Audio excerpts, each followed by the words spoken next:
Hello hi welcome to cooking with mridula.blogspot.com. మీ సలహాలు సూచనలు పంపాల్సిన నా ఈమెయిల్ అడ్రస్ reddy.mridula@gmail.com. మీ కామెంట్స్ని నా బ్లాగ్ కుకింగ్ విత్ మృదులాలో కూడా పోస్ట్ చేయొచ్చు.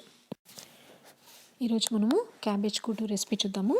దీనికి కావాల్సిన పదార్థాలు: ఒక మీడియం సైజ్ కప్ తరిగిన క్యాబేజ్, పావు కప్పు పెసరపప్పు, 1 టేబుల్ స్పూన్ ఎండు కొబ్బరి పొడి, 2 టేబుల్ స్పూన్ల పచ్చిశనగపప్పు, 2 టేబుల్ స్పూన్ల జీలకర్ర, 4 ఎండుమిరపకాయలు, 1 టేబుల్ స్పూన్ ఆయిల్,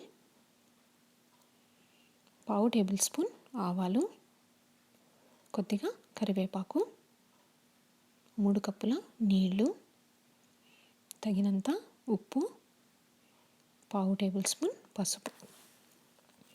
ఇప్పుడు తయారు చేసే విధానాన్ని చూద్దాము.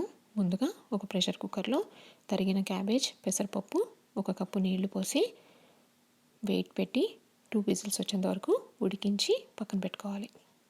ఇప్పుడు స్టవ్ మీద ఒక ప్యాన్ పెట్టి అది వేడయ్యాక కొబ్బరి పొడి, శనగపప్పు, 1 టేబుల్ స్పూన్ జీలకర్ర, 2 ఎండుమిరపకాయలు వేసి దూరగా వేయించాలి.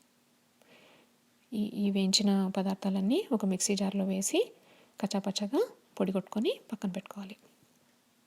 ఇప్పుడు స్టవ్ మీద ఇంకో ప్యాన్ పెట్టి ఆయిల్ వేయాలి.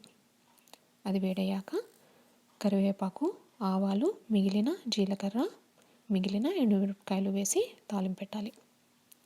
ఇప్పుడు ఈ తాలింపులోకి మనం ఉడికించి పెట్టుకున్న క్యాబేజ్ మిశ్రమాన్ని వేసి తగినంత ఉప్పు, పసుపు వేసి 2 కప్పులు నీళ్లు పోసి 5 మినిట్స్ ఉడికించాలి. ఇప్పుడు ఆ ఉడుకుతున్న దానిలోకి మనం రెడీ చేసి పెట్టుకున్న పౌడర్ని వేసి బాగా కలిపి ఇంకో 10 నిమిషాలు ఉడికించి స్టవ్ ఆఫ్ చేయాలి. అంతే, ఎంతో రుచికరమైన క్యాబేజ్ కూటు రెడీ.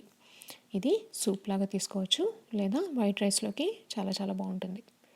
మీకు ఈ రెసిపీ నచ్చిందని అనుకుంటున్నాను. ఇంకో రెసిపీతో మళ్ళీ కలుద్దాం. అంతవరకు సెలవు.